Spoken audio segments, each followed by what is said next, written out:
Bonsoir, bienvenue, merci d'être au rendez-vous des grandes questions, le premier numéro de la nouvelle saison, le magazine qui vous change les idées chaque jeudi soir. Ce soir, nous allons essayer de répondre à cette grande question, le bonheur est-il dans le pré? Parmi les invités, d'abord Pierre Rabhi. Pierre Rabhi, le sage de l'Ardèche que tout le monde connaît, c'est un mythe vivant.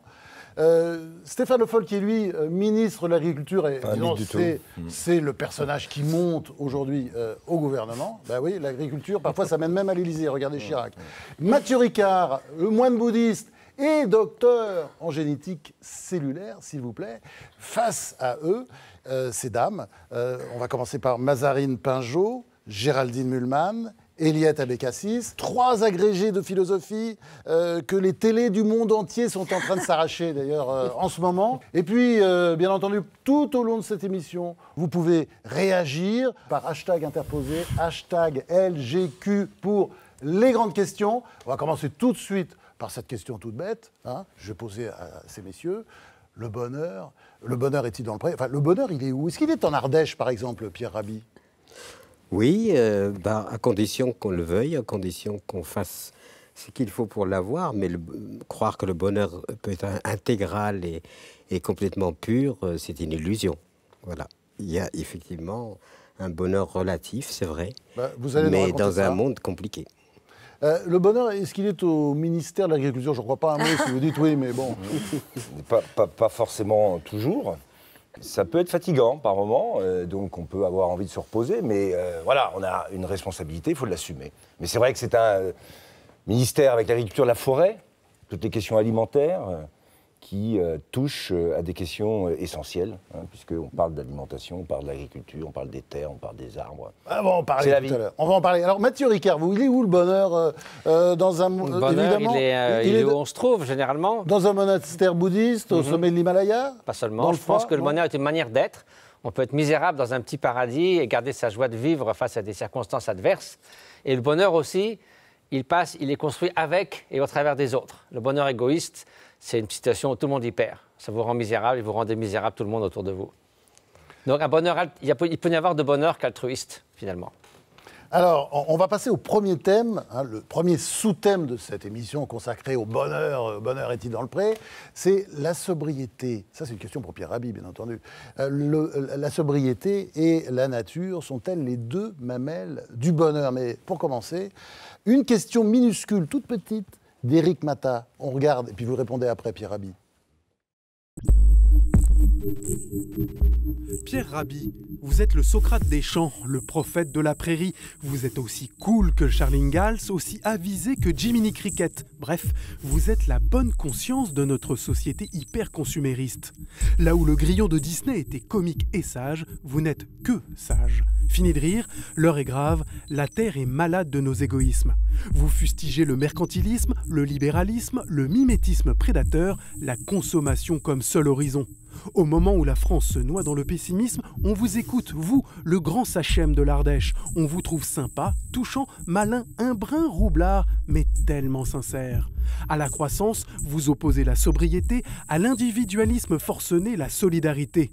Heureusement, la joie, qui ne s'achète pas, va nous permettre d'appréhender tout ça. La joie, c'est une façon d'être au monde, dans une forme de légèreté, de jubilation, d'orgasme permanent. Dites-vous, vaste programme.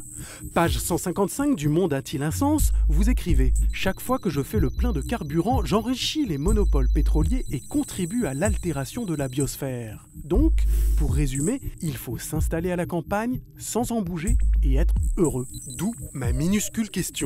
Pour arriver à ce nirvana, Pierre Rabhi, fumez-vous ce que vous faites pousser? Non, je ne fume pas ce que je fais pousser. Je suis vous mangez? Comment? Vous non, mangez. C'est-à-dire que avant tout, il faut qu'aujourd'hui l'humanité comprenne qu'elle a à coopérer avec la vie et non pas à détruire la vie. Et ce que je pratique, ce que j'appelle l'agroécologie, c'est une coopération avec la vie. Parce que si nous ne coopérons pas avec la vie, je pense qu'on participe à son extinction, en tout cas à l'extinction de l'humanité. Parce que la planète Terre, j'ai pas de souci, elle se débrouillera, elle s'en sortira. Et aujourd'hui, on est dans un processus réellement suicidaire. Coopérer avec la vie, ça veut dire quoi? S'occuper de ces petites plantes? Doucement, gentiment? Non.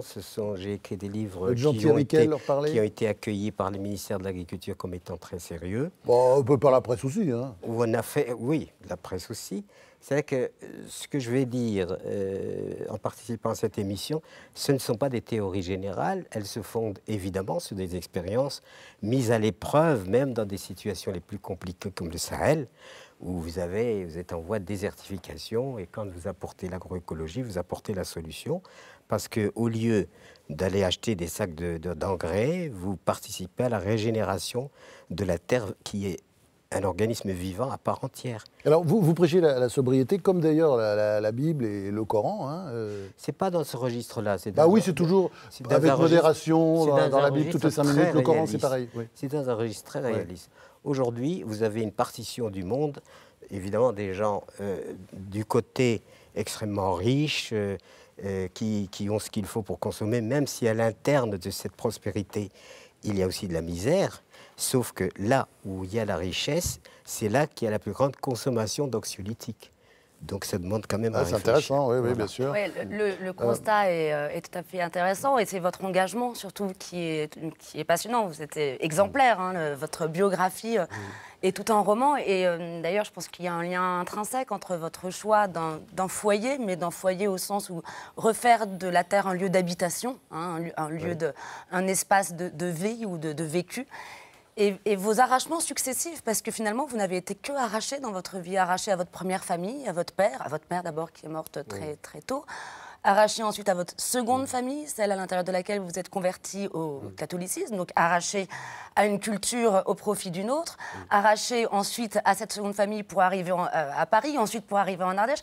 Est-ce que votre rapport à la terre, qui est vraiment un rapport quasi sacré, je dirais, n'est pas fondamentalement ce désir d'un retour au foyer, en foyer idéal, et d'une certaine manière, est-ce que vous ne mythifiez pas la terre comme on mythifierait la grande mer qu'on n'a pas eue? Non, je vous remercie de rappeler toutes ces ruptures. Moi, j'appelle ça des ruptures et des arrachements et de réadaptation.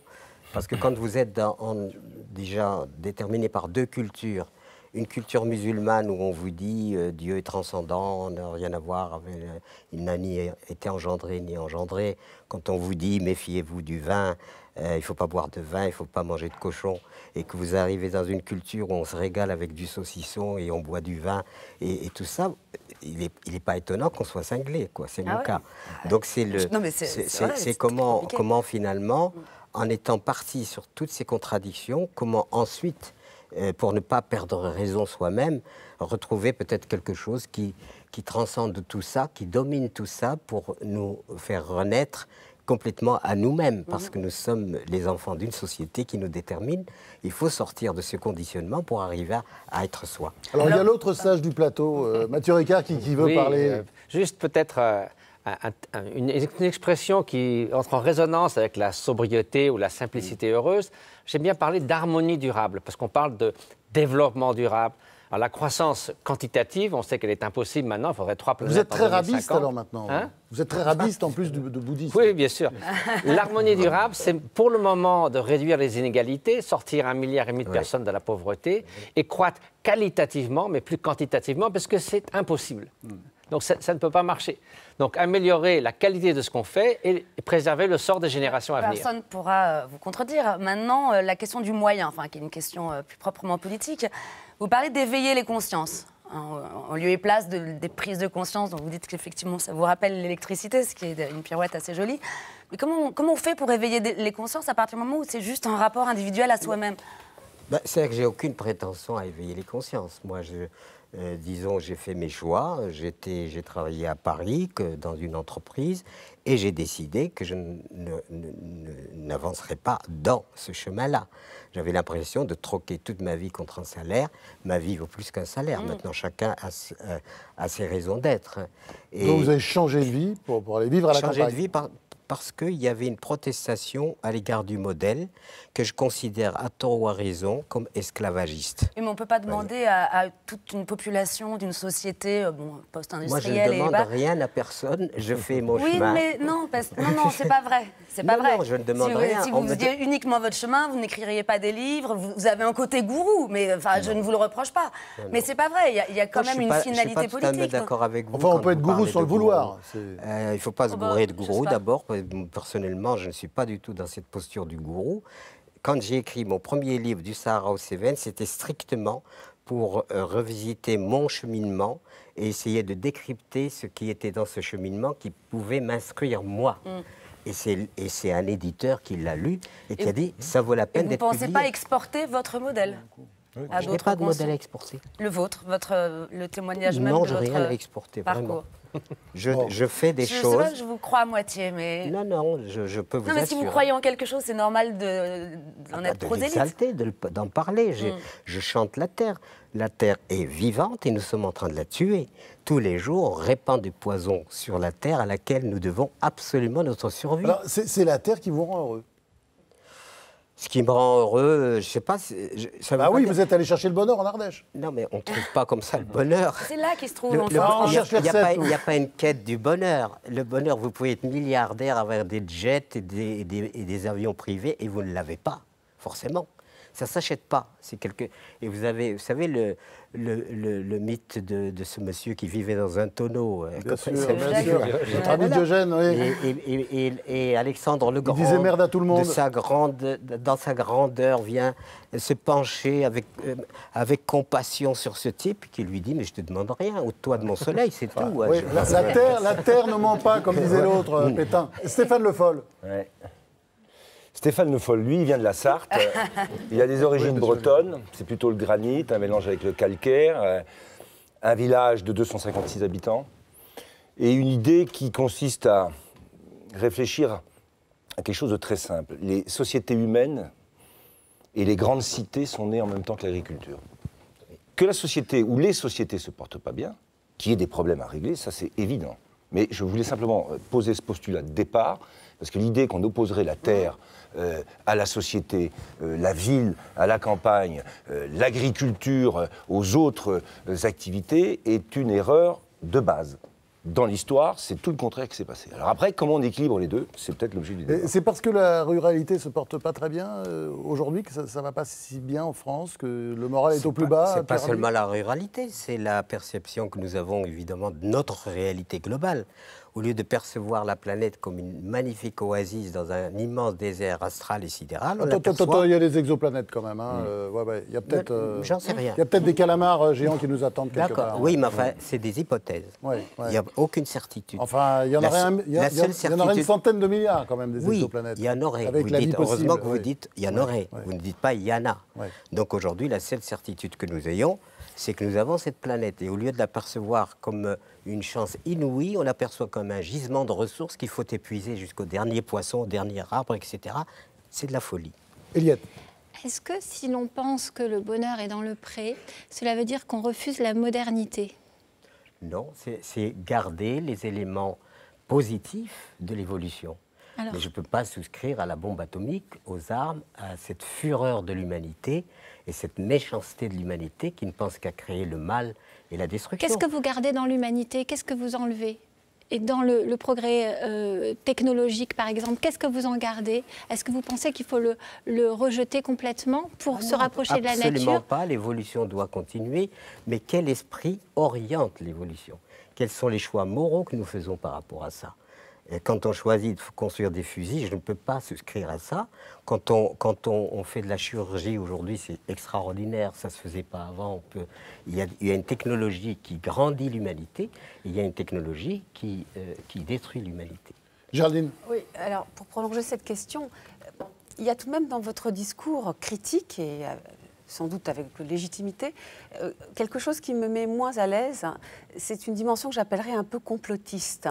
Par exemple, je vous ai entendu vous parler, j'ai étudié le sujet Pierre Rabhi avant d'arriver, comme tout le monde ici. On le connaissait avant quand même. Hein. Oui, mais enfin bon. Et vous dites, on voit sa photo dans tous les magasins bio.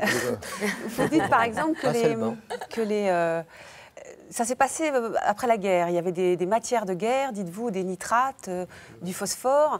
Et qu'allait-on faire après la guerre? On n'allait pas fermer les usines. Et on a l'impression, dans ce que vous dites, qu'on les a réinvestis.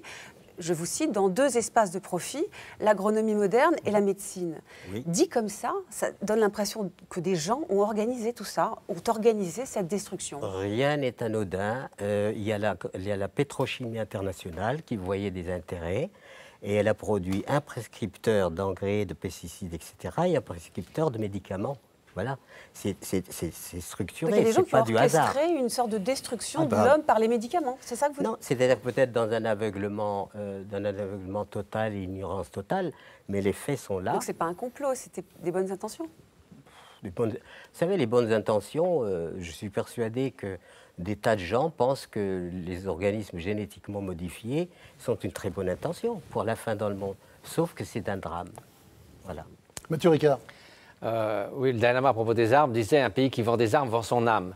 Mais pour revenir un peu à l'histoire de nos 2 amis, c'est vrai que l'Holocène, qui est une période particulièrement stable du climat, a commencé il y a 12 000 ans, a permis l'agriculture et donc la civilisation de se développer. Mais aussi les guerres, bien sûr, les hiérarchies. On est passé des sociétés égalitaires à sociétés...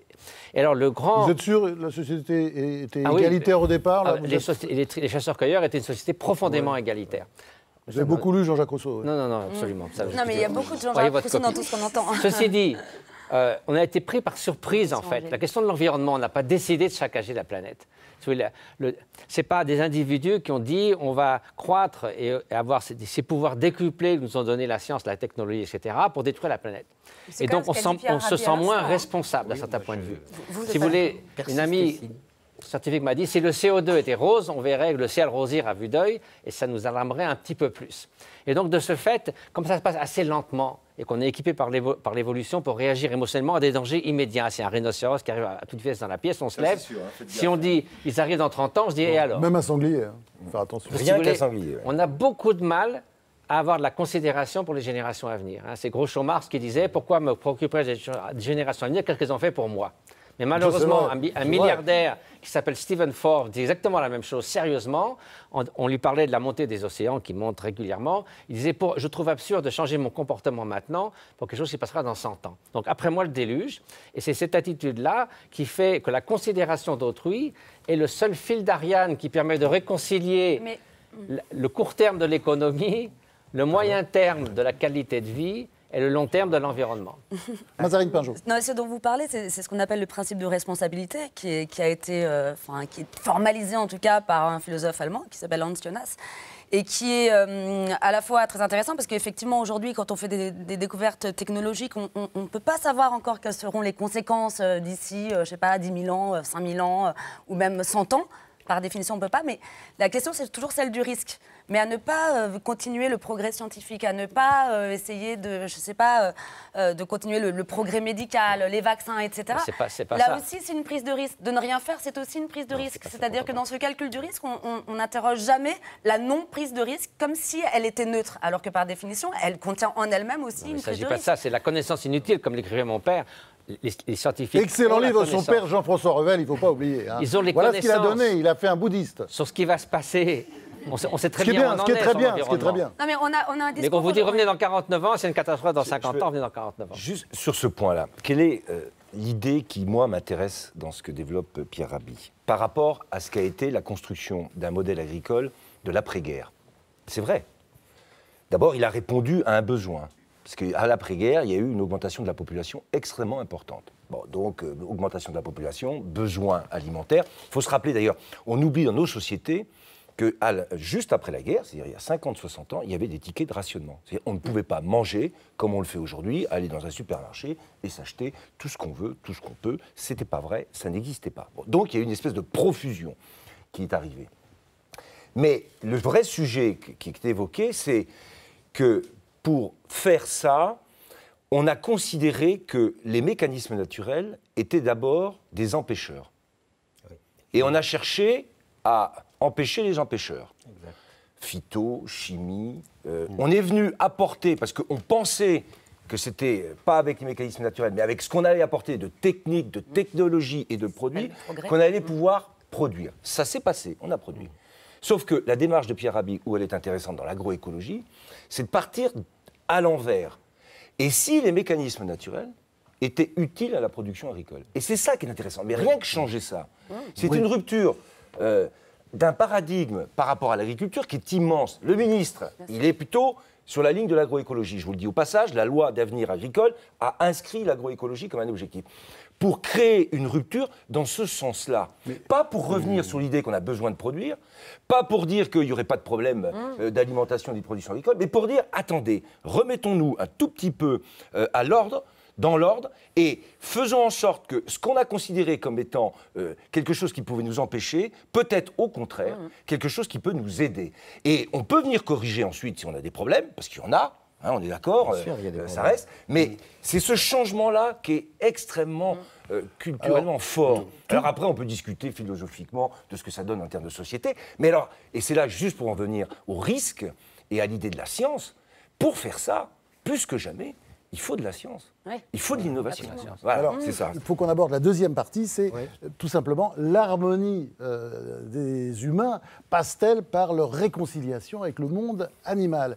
Et pour ça, on a le meilleur client possible sur cette planète, c'est Mathieu Ricard, l'ami des animaux, qui publie un livre, Plaidoyer pour les animaux. Mathieu Ricard qui va être interpellé par Éric Matta, qui lui a concocté une petite question minuscule.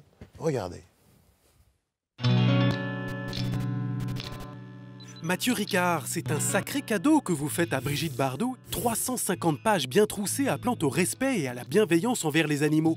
On se doutait que vous n'étiez pas très baladoso ou spectateur de corrida, mais là, vous tapez fort, à l'instar de Gandhi.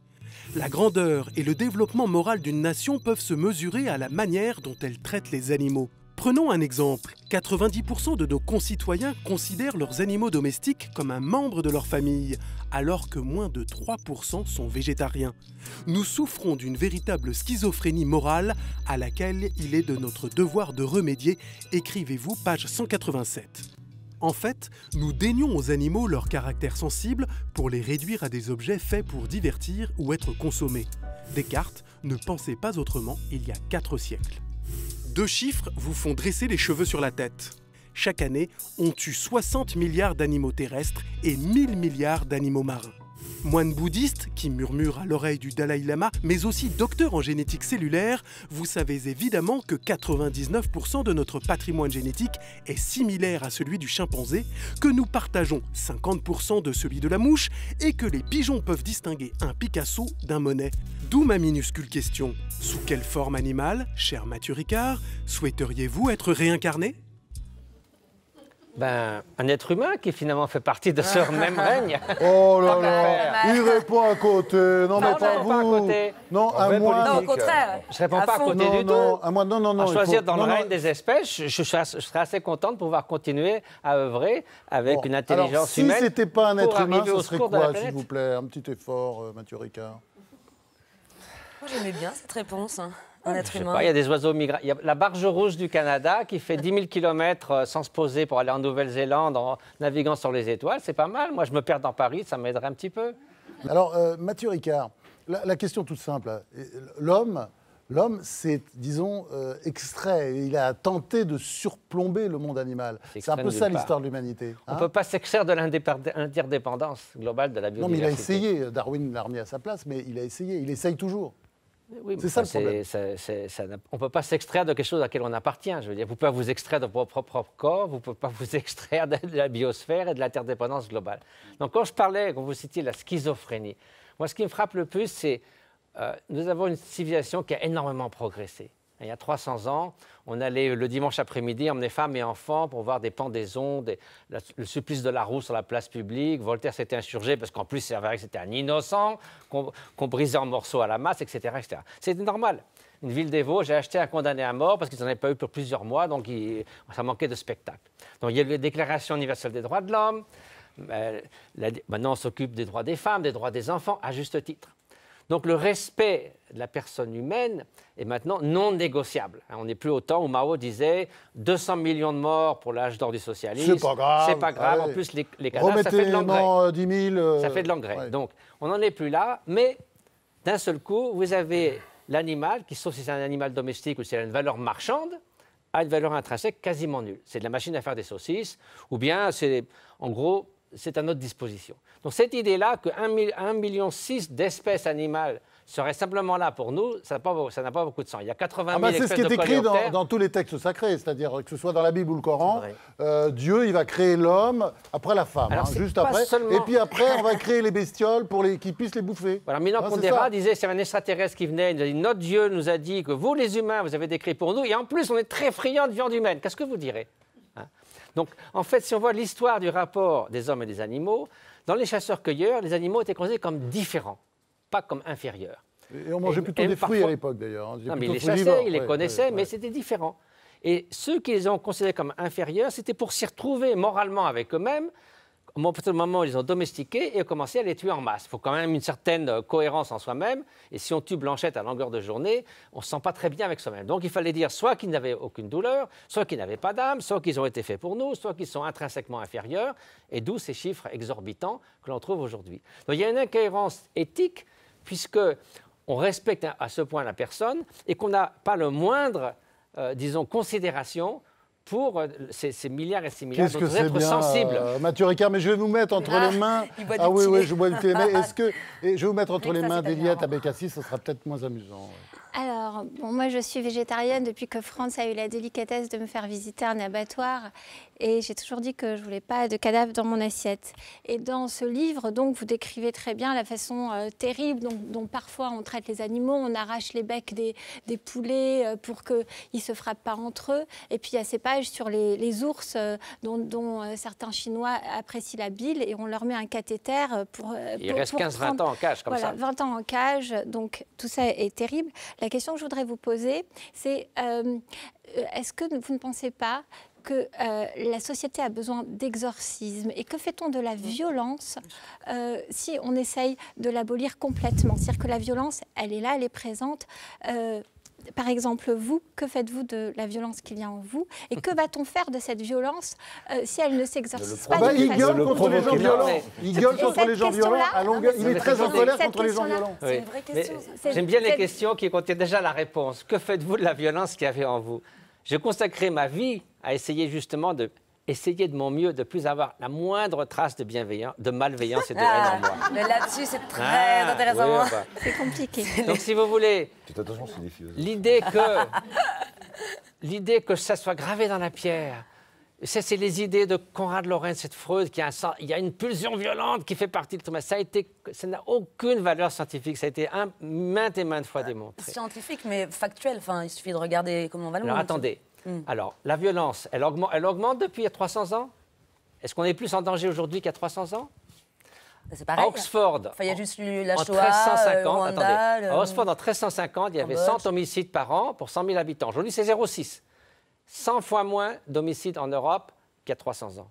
Il y a les Et puis Kalachnikovs depuis de que Marseille. Staline, Mao sont morts aussi, il y a moins de génocide, il y a moins de morts. Si hein. vous regardez Non, mais le nombre moyen de décès par conflit, en 1950, c'était 30 000. Aujourd'hui, c'est 1000. Si vous regardez les choses ça Ça va globalement, remonter, ça va remonter. regardez le livre de Steven Pinker, 900 pages sur le sujet, bien documenté. La violence n'a cessé de décliner, aussi bien la violence vis-à-vis des enfants, etc. etc. Mais comment peut-on pardon. croire ça? Et Eliette, Alors, vous êtes, pour les gens, enfin un prophète, un guide spirituel. Non, pas du tout. Si vous êtes considéré plus comme que- ça, vous êtes justement une des consciences de notre temps. Absolument. Et vous savez, en philosophie, il y a un concept qui est le kairos, c'est-à-dire le moment opportun, qui donne son sens à une réflexion et à une action. Au moment où les femmes yazidis sont esclavagisées, où des centaines de milliers de gens sont tués en Syrie, où les Kurdes vont être massacrés, Bien sûr. est-il opportun aujourd'hui, je veux dire aujourd'hui, de lever la voix pour défendre les animaux? Oui. Ou est-ce qu'on n'est pas là dans une forme de barbarie que l'on dénonce, à s'intéresser aux animaux Bien plutôt sûr, qu'aux bien hommes, sûr. quand les hommes ont besoin qu'on s'occupe d'eux? C'est une question qui est très souvent posée. Personnellement, je m'occupe de 140 projets humanitaires. Nous soignons 100 000 patients par an en Inde, au Népal et au Tibet. Nous avons 25 000 enfants dans nos écoles. Et le fait de me préoccuper aussi des animaux ne m'a pas ralenti une seconde de mettre au service de l'humanité. Je crois que on ne reproche pas ça aux gens qui jouent du piano, qui jardinent, qui font des collections de timbres, et vous êtes une personne abominable, pourquoi n'allez-vous pas aider les personnes Mais en alors, besoin dans dans le l'Afrique? même ordre d'idées, peut-on comparer, comme vous le faites dans votre livre, le massacre des animaux à la Shoah? Je ne compare pas, j'ai pris des précautions immenses. J'ai été rencontrer Jacques Semelin, qui est le grand expert de la tuerie en masse.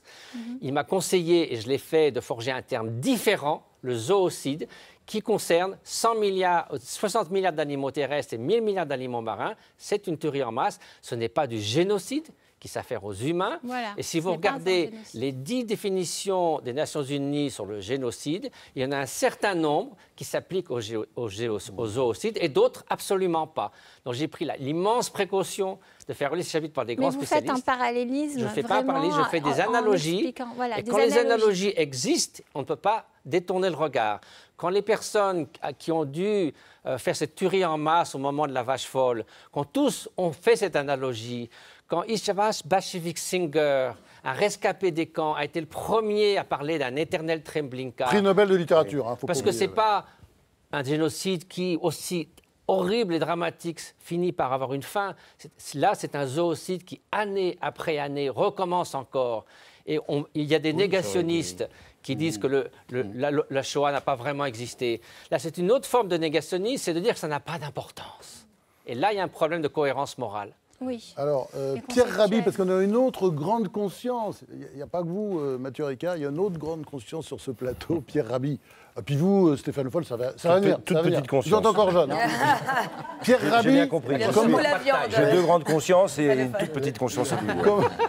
comment Un vous grand gabarit, réagissez voilà, c'est ça. Non, moi je crois qu'il y a une question de sémantique. Il faudrait une bonne fois pour toutes définir ce qu'est la violence, avant tout. Et on s'apercevra qu'elle est multiforme. Que des couples sont violents les uns. Je ne fais pas de morale, je ne fais pas de morale ni de quoi que ce soit. Et que la violence est une multiforme. La mondialisation, c'est une violence terrible qui provoque sur la planète de la famine. Qui Et la provoque de politique, c'est pas une violence aussi, Stéphane Le Foll? Tout dépend de la Il n'y a conscience dit qui pas mène les de choses. jugement moral. Voilà. Donc on reste. Tout dépend de la conscience qui mène les choses. Mais la violence est multiforme. Je peux aller manifester contre les multinationales, les machins, rentrer chez moi et pourrir la vie de ceux qui vivent avec moi. Donc il faut quand même redéfinir ce que signifie véritablement la violence, parce que très souvent on se lance dans un langage, comme j'aurais des choses à faire sur l'économie, comme il y a beaucoup de choses qui sont finalement des terminologies, mais tant qu'on ne les a pas clarifiées véritablement, leur donner leur vraie clarté, on parle dans le vide et on est dans les ambiguïtés. Alors, Stéphane Le Foll, vous n'êtes pas un petit peu emmerdé là, quand vous entendez ces deux discours? Parce que vous êtes le ministre de l'élevage, vous êtes le ministre des abattoirs, des céréales, mais Si, aussi... je suis un peu emmerdé. voilà, Des ouais. plateaux des mille vaches. Du plateau aidé. D'abord, il y a un principe que moi je ne reprendrai pas. On mesure l'évolution d'une civilisation à la manière dont on traite les animaux. Parce que C'est ça... Gandhi, ça. Ouais. Oui, mais il justement. faut expliquer ce qu'il a dit, De hein. temps en temps, on peut avoir une controverse. Hein. Parce que en Inde, ils respectent, c'était le principe, ça n'a pas empêché d'avoir une société avec des castes. Et les lois Bon, donc, pour si les je animaux. mesurais le niveau de la civilisation indienne à la manière dont on traite les animaux, je pourrais dire qu'elle est très élevée. Si je le regarde par rapport à la structuration sociale et les castes, je dirais qu'elle est moins élevée que la nôtre. Mais- Donc, ça, c'est le premier point. Donc, ce principe-là, pour moi, il n'est pas bon. Et dans les débats que j'ai eus au Parlement européen avec ceux qui étaient les plus radicaux, c'était toujours le principe qui était avancé, en particulier par les députés qui étaient les plus religieux et qui étaient là de donner des leçons. Ça, pour moi, c'est non. Alors après, la violence, elle est... Est-ce qu'on est plus violent aujourd'hui qu'avant? Vous avez dit, je pense que c'est juste, on l'est moins. Globalement, on l'est moins. Parce qu'il ne faut pas se tromper. Hein. Dans les fermes d'il y a un siècle, les animaux, quand on mettait un cochon dans une soue, il était enfermé, on le nourrissait, on le sortait, on l'égorgeait. Le débat sur... voilà, mais à l'époque, ça se faisait comme ça. Que moi, j'ai connu, ma mère me racontait ça, dans des fermes, tu avais des gens qui avaient des chevaux qui sifflaient, mon arrière-grand-père sifflait pour conduire et labourer avec ses chevaux, d'autres, c'était à coup de trick. Donc la violence, c'est ce qui était dit, elle est relative et elle est aussi individuellement une responsabilité de chacun. Alors après, collectivement, comment on la gère? C'est ça le problème. Et qu'est-ce qui est violent, qu'est-ce qui ne l'est pas? Est-ce qu'élever des animaux et les abattre, c'est violent? C'est là le débat. Ça dépend comment on les élève et comment on les Absolument. abat. Oui, d'accord, mais il est quand même là derrière tout ça, parce que je connais le débat. Il est sous-jacent. C'est, à la limite, il a sa traduction qui consiste à dire, bon, moi, je ne veux pas de ça, donc je suis végétarien.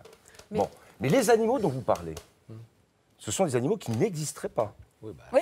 Oui, d'accord. Donc on les élève on les élève et ils existent. Et toutes les races que vous avez aujourd'hui, ça a été des races qui ont été créées justement avec des objectifs. D'avoir du lait, d'avoir de la viande, d'avoir... il a marqué un gros point quand même. Là, pour vous le êtes coup... né fils d'esclave, donc votre destin d'être Ah non, esclave. non. Je ne suis pas né fils d'esclave. Il a marqué un gros point, ce serait intéressant d'entendre quand même votre réponse, Mathieu Ricard, là-dessus. C'est ça que je me dis, vous avez une tendance à renverser la totalité de la problématique pour finir sur la violence de masse, mais vous ne regardez pas qu'en fait, dans l'histoire, dans la manière dont tout ça a été construit, il y avait au départ des besoins, ils étaient physiologiques, et bon voilà, et on a trouvé des solutions pour y répondre. Le problème après, c'est quand on arrive dans des grandes sociétés comme les nôtres aujourd'hui, on arrive à des systèmes industriels, et là est née l'idée qu'on devenait... C'est là la tuerie de masse, oui c'est ça. Le zoocide. Oui, le zoocide, bon voilà. Parce que c'est beaucoup. Oui. Mais parce qu'on est nombreux. Ouais, mais enfin, Bon. pas une excuse. C'est pas une excuse, mais je vous signale quand même qu'en 20 ans, ce qui a été fait sur le bien-être animal, c'est un progrès que vous pouvez y aller. Alors, hein. Jamais, même il y a 30, 40 ans, ce qu'on demandait aux agriculteurs ou aux éleveurs n'était même pas imaginable. Hein. Alors, je vous le dis quand même. il vient quand même de marquer un point là, Stéphane Le Foll. J'aimerais vous entendre là-dessus, Mathieu Non, Ricard, mais, parce que oui, mais si le bonheur est dans le pré, si on veut vivre en harmonie avec les animaux, il en faut beaucoup, et c'est grâce à ça qu'on a beaucoup d'animaux. Écoutez, qu'on a beaucoup d'abord, d'espèces. pour la civilisation de Gandhi, il ne disait pas on ne juge l'aspect de civilisation d'une nation que par la façon de traiter les animaux. Ce qui voulait dire que c'est un degré supplémentaire de civilisation qu'on s'intéresse aussi aux autres êtres sensibles. Évidemment, il ne voulait pas dire qu'on ne s'intéresse pas à la façon dont une civilisation gère les êtres humains. Alors maintenant, pour l'amélioration du sort des animaux, quand même, je veux dire, il y a 15% des bovidés qui sont avec l'électronarcose, qui sont censés être inconscients, reprennent conscience qu'on commence à les couper en morceaux. Je veux dire, il y a tellement de choses comme ça qui se passent tous les jours, tout le temps, derrière les murs d'abattoirs qui sont gardés comme des forteresses. C'est plus dur de s'introduire dans un abattoir, dans une centrale atomique. Je veux dire, si on n'avait rien à cacher, on n'a qu'à emmener les enfants, les classes, pour voir comment ça se passe. Je veux dire, il y a quelque chose là qui est une hypocrisie. Non, parce que là, juste un mot, vous il y a quand même un rapport à la mort. Et ça, c'est pas si facile. Et je pense que nos sociétés, parce qu'elles sont très individualistes, et qu'elles ont l'individu a une conscience extrêmement élevée de son être, il a de plus en plus un rapport à la mort qui voudrait bien être plutôt celui à l'éternité. Et ce sentiment-là, on le projette aussi sur les animaux. Et ça, c'est compliqué. Et ça, c'est pas vrai. C'est ça que je veux... Et donc, les abattoirs, on amène les enfants, non. Parce qu'il y a la mort. Oui, bon, enfin, vivre de la souffrance et de la mort des autres, c'est quand même pas idéal. Non, mais ne dites pas qu'on vit de la souffrance. Bah, on si. vit parce qu'on mange. Bah oui, mais... Voilà. C'est pas de la souffrance qu'on vit. On vit parce la qu'on viande mange. n'est pas fabriquée dans les supermarchés. Mais est-ce que vous mangez de la viande? Non. Bon, d'accord, donc vous avez fait un choix. C'est comme tout à l'heure, ou c'est comme France. Le choix est fait. Oui. Mais ce que je vous dis, c'est respectable, et je le respecte, mais n'en faites pas une règle. J'en fais pas Parce une que règle. même sur le principe que C'est vous d'attirer évoquez, l'attention. ça ne serait pas une bonne règle. C'est une prise de conscience. Pierre Rabhi. Et moi, je vais vous parler de choses extrêmement concrètes, parce que nous avons vécu pendant des années avec des animaux. Une ferme, c'est par définition des animaux. Notre biotope très rocailleux, difficile, etc., nous avait fait choisir un animal qui est adapté à ce biotope difficile. Ça a été la chèvre, parce que la chèvre, ça grimpe, etc. Qu'est-ce La que c'est chèvre, intelligent, hein. pas très comme nous, malicieux. c'est ça, Drôle, toujours en train de faire Voilà. des blagues. ouais. Alors, premier critère, nous avons limité la densité des animaux. Deuxième critère, nous ne vivions pas des animaux, nous vivions avec les animaux. Nous vivions avec les animaux. Chaque chèvre avait son nom. Et à table même, on disait, tiens, il y a une telle qui va pas bien aujourd'hui, est-ce que tu as vu, qu'est-ce qui se passe, etc. C'est-à-dire que c'était comme une extension de la famille. Et les chèvres fournissaient du lait, nous faisions du fromage que nous allions vendre au marché. Et cet acte, disons, de fabrication et de rapport au public du marché, c'est-à-dire à la clientèle, a généré une espèce de convivialité absolument extraordinaire. C'est-à-dire que le prétexte marchand ne devenait pas simplement « nous exploitons des bêtes pour en vivre », le prétexte allait très loin, puisque même sur le marché, nos clients, c'était devenus des amis. Michel faisait des fromages excellents, etc. Donc c'était une espèce d'offrande de la vie. Et je peux vous assurer que chaque animal était considéré. Il n'était pas vu comme simplement une usine à produire du lait.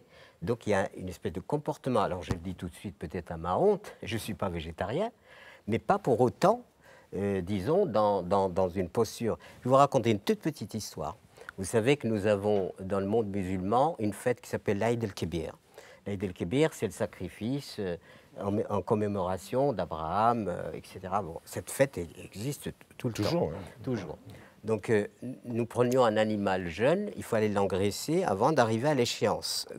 Et moi, enfant, plus les jours diminuaient, plus j'étais dans l'émotion, etc. Et puis un jour, le jour arrive du sacrifice. Alors inutile de vous dire, une rivière de larmes parce que je m'étais attaché à cette bête. Je m'y étais attaché. Mais je savais qu'elle était condamnée, qu'elle allait mourir. Mon père arrive avec son couteau suspendu. Je dis, tiens, qu'est-ce qui se passe? Eh bien, il lâche le couteau. C'est comme Abraham, il n'a pas pu le faire. Il dit, je ne peux pas tuer cet animal. Pourquoi? Parce que je suis fâché avec le voisin.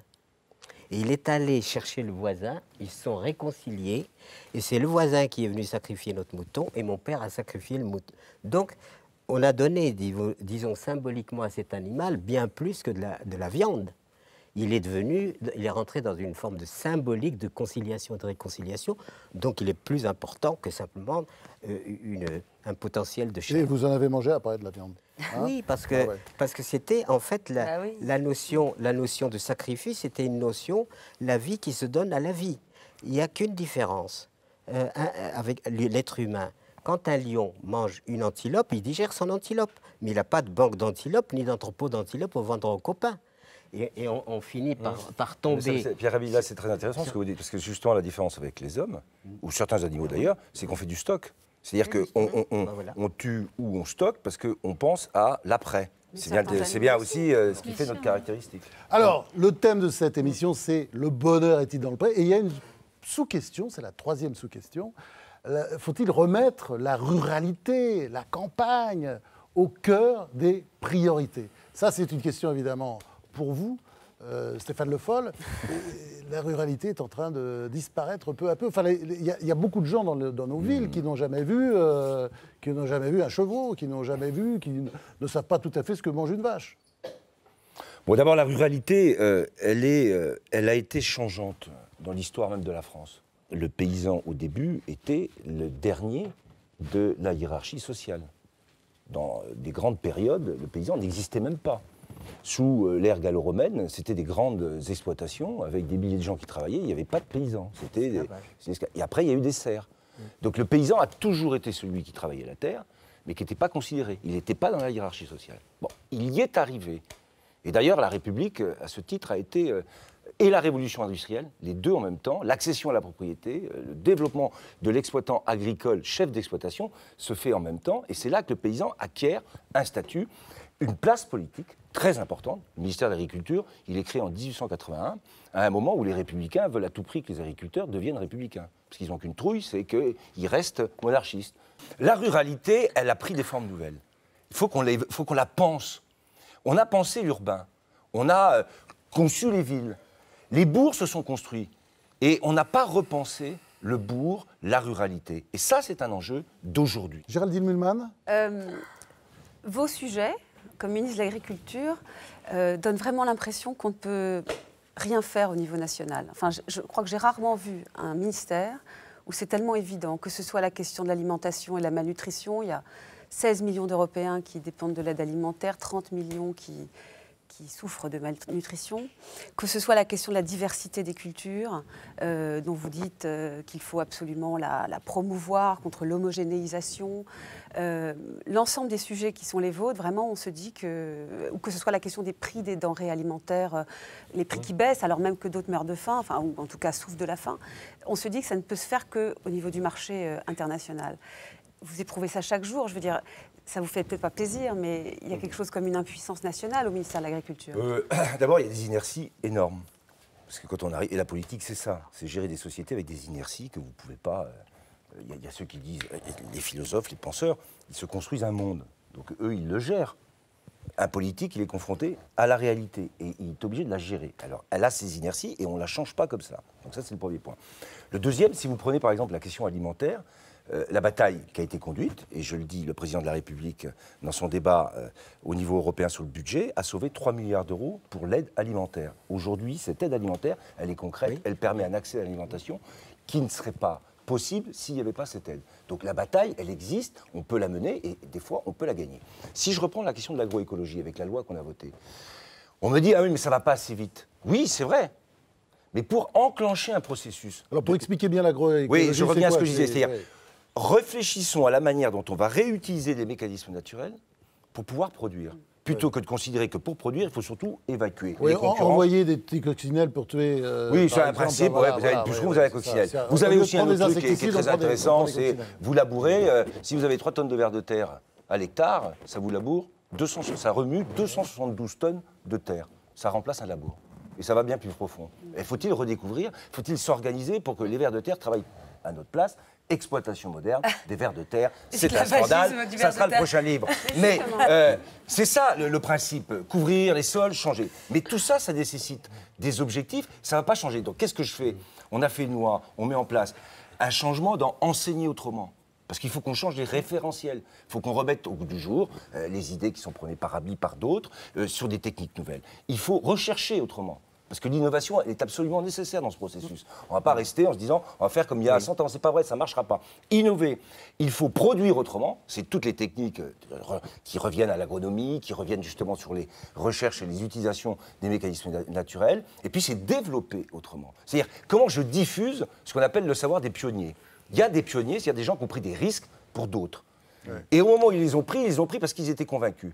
Mais la grande population des agriculteurs ne le prendront pas, ce risque, si on ne les aide pas. Pierre Rabhi trépigne, parce que ça c'est rare. Enfin, je trépigne.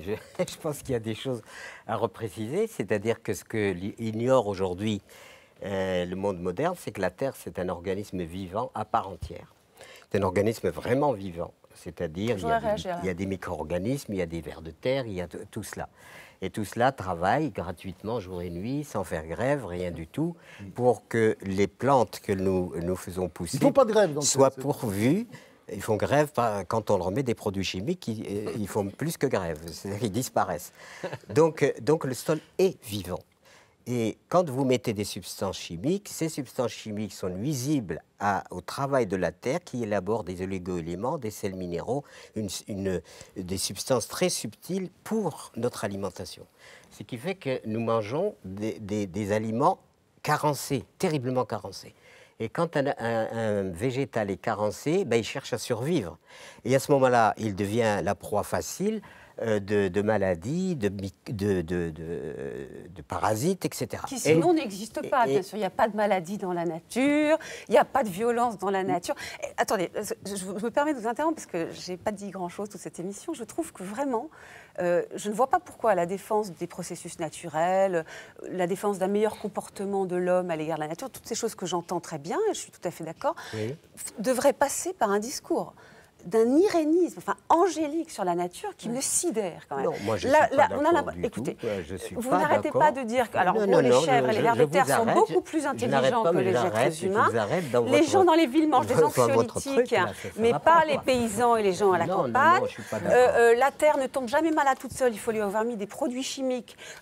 Comment vous croyez qu'on a sauvé la pomme de terre de ces maladies aujourd'hui, par des produits, par la médecine. Vous mangez des produits, quand vous vous mettez à table, sont emprunts, sont contaminés. Mais ce que je dis n'est pas contradictoire. Voilà. Je ne vous entends jamais dire une chose qui est tout de même très importante dans l'histoire des humains, c'est que la nature est dangereuse, que la nature, nous devons nous en protéger. Pardon, c'est un peu freudien, vous avez fait un lapsus tout à l'heure. Non, mais ça, je ne suis pas d'accord. Raconter que la nature est dangereuse, enfin... Les virus, c'est nous qui les avons inventés, les bactéries, on serait déjà morts. Ils ont inventé la bombe atomique aussi, les virus. Ils sont quoi? Ils ont inventé la bombe atomique, vous le savez.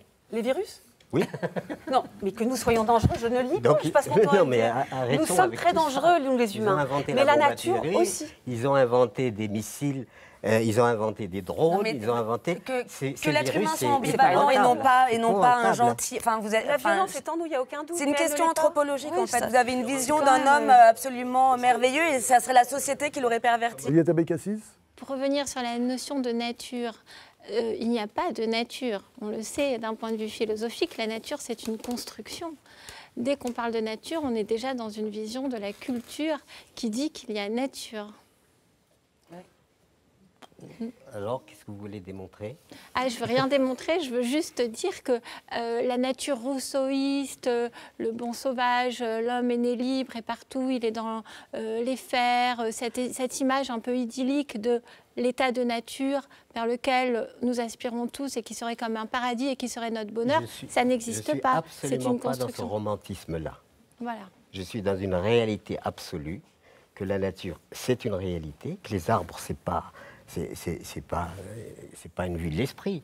C'est des réalités naturelles, elles existent. La terre existe, les arbres existent, les animaux existent. Ce ne sont pas des éléments virtuels, c'est des réalités.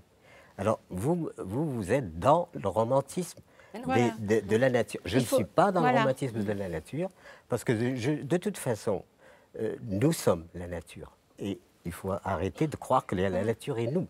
Nous sommes la nature, nous sommes l'émanation de la nature. Nous sommes des mammifères, certes érigés avec une tête sphérique, capable d'un cerveau développé, etc. Donc nous sommes bien de la nature. Alors, le drame, c'est... Moi, j'ai une tigresse qui rôde autour de mon ermitage dans l'Himalaya. Je me dis, quand je sors le soir et que je l'entends...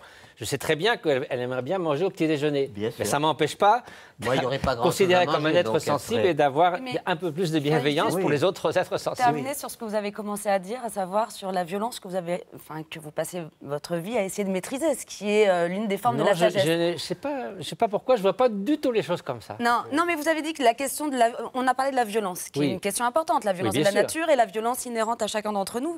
Donc il est question justement... C'est cette inhérence que je ne comprends pas, parce qu'au fond de la nature de l'esprit... Vous n'êtes pas violent du tout. Enfin, vous n'avez elle existe, c'est une possibilité, bien sûr, on voit bien. Mais de dire que c'est la fabrique fondamentale de notre nature et de l'esprit humain, je veux dire, ça, c'est une présupposition qui n'a aucune justification. C'est pas une présupposition. Enfin, il suffit d'aller regarder dans une cour de récré.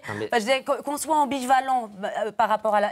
On peut parler aussi de la banalité du bien, que notre vie est beaucoup plus tissée. À la fois violent et à la fois bon, très bien. Bien sûr, les deux. Question, si vous voulez, la question de la sagesse, si on veut conclure là-dessus, la question de la sagesse, c'est bien de lutter, et de la civilisation par ailleurs, si on est d'accord, si on arrive à se mettre d'accord sur le terme de civilisation, c'est de dépasser son animalité. C'est ça, l'homme. C'est au moment où il le dépasse, et non pas dans une sorte de continuum dont vous faites état. Mais c'est lutter contre son animalité en soi, contre l'instinct de possession, contre la violence possible. C'est ça, c'est à ce moment-là que nous on appelle ça des toxines mentales. C'est à ce moment-là que la morale advient. Alors comment peut-on réinscrire l'homme dans un continuum pourquoi est-ce que des toxines dès lors que c'est nous-mêmes qui sommes en train de parler de ce continuum? Les poisons mentaux que sont la haine, l'arrogance, la jalousie, la cupidité, l'obsession, etc. Pourquoi traiter ça d'animalité? Ça me paraît... Alors qu'il y a aussi un aspect de l'esprit qui est la compassion, qui est l'amour altruiste, qui est la sagesse, qui est la paix intérieure, qui est la liberté intérieure vis-à-vis de ces toxines mentales. Je veux dire, qu'est-ce que ça va avec l'animalité? C'est la nature de la conscience, la nature de l'esprit. Ça n'a rien à voir avec l'animalité. Alors, il y a Pierre Rabhi là, qui veut venir à votre rescousse. Non, je ne viens pas à la rescousse. C'est simplement que disons que j'ai de plus en plus de mal à saisir la logique de cette rencontre, quoi. De quoi parlons-nous? Nous sommes dans des plans différents. Quand on oublie que nous sommes des animaux, forcément... Mais personne ne l'oublie. La question, c'est est-ce qu'il y a une différence de degré ou est-ce qu'il y a une différence de nature? C'est juste la question la plus classique qui soit, et pourtant qui est fondamentale. Je vais vous raconter une toute petite histoire qui est une petite légende à moi-même, que j'ai inventée moi-même. J'imagine la Terre se construire. Avec ses montagnes, ses mers, elle est splendide. Elle est absolument splendide, et ça bien avant l'avènement de l'être humain, bien avant. Et puis ensuite, elle arrive et elle se dit, tiens, je suis très belle. Mais s'il n'y a personne pour m'admirer, ça ne sert à rien. Donc elle aurait créé l'être humain pour l'admirer. Or, a-t-elle bien fait ou mal fait? Moi, je me demande si elle n'a pas eu tort de créer l'être humain, puisque cet être humain va la détruire. Voilà. Ça, c'est le syndrome de Noé, c'est-à-dire il vaut mieux sauver les animaux que l'homme. Je ne suis pas dans les animaux, madame. C'est ça que je... La terre que l'homme. Enfin bon. Bon, c'est le moment maintenant du nouveau rituel de cette émission, la question Babachou. Babachou, ça veut dire en vieux marseillais la question conne, quoi. La question débile, c'est moi qui la pose. Ceci n'a rien à voir évidemment avec ce que l'on vient d'entendre, mais voilà. Il y a quelques mois, des chercheurs du CNRS et de l'Université de Bordeaux ont fait une découverte juste absolument incroyable. Comme nous autres animaux humains, les écrevisses sont sujettes au stress et à l'anxiété. Mathieu Ricard. Pour qu'elles se sentent mieux, il suffit de leur injecter des anxiolytiques, comme la benzodiazépine, par exemple. Et ma question toute simple, a-t-on vraiment le droit de manger des animaux non humains, mais comme nous, ils peuvent déprimer ou ressentir de la mélancolie? Voilà. Alors moi, je suis désolé si je vous ai coupé l'appétit, en tout cas pour les écrevisses, mais je vous laisse réfléchir là-dessus jusqu'à la semaine prochaine, où on se retrouvera avec Bruno Le Maire, Jean-François Kahn et le patron Denis Kessler. Je rappelle les titres de vos livres. Mathieu Ricard, c'est un merveilleux plaidoyer pour les animaux. Hein, c'est aux éditions Alary. Pierre Rabhi, alors vous, il y a beaucoup de livres. Hein. Il y a d'abord ce livre avec l'extraordinaire, le merveilleux Jean-Marie Pelt, Le monde a-t-il un sens? Ça, c'est chez Fayard. Hein. Vous êtes mis à deux pour écrire ça. Il y a ce classique aussi, Pierre Rabhi vers la sobriété heureuse. C'est un livre que je vous conseille pour comprendre Pierre Rabhi. Il y a aussi cette revue, Ultreya, à laquelle vous collaborez. C'est le premier numéro, une rencontre avec Pierre Rabhi. Et puis, il y a également les livres d'Olivier Lenaire sur vous, autour de vous, Pierre Rabhi notamment, Semeur d'espoir. Stéphane Le Foll, on attend le grand livre. Hein. Pour l'instant, il y a une préface. Il y a une préface à un livre intitulé « L'intelligence est dans le pré ». C'est aux éditions François Bourin. Merci à vous tous. Cette émission est terminée. On se retrouve même jour, même heure la semaine prochaine, c'est-à-dire jeudi à 21h40 sur France 5 pour une nouvelle édition des grandes questions avec notamment Jean-François Kahn, Bruno Le Maire, etc. la semaine prochaine.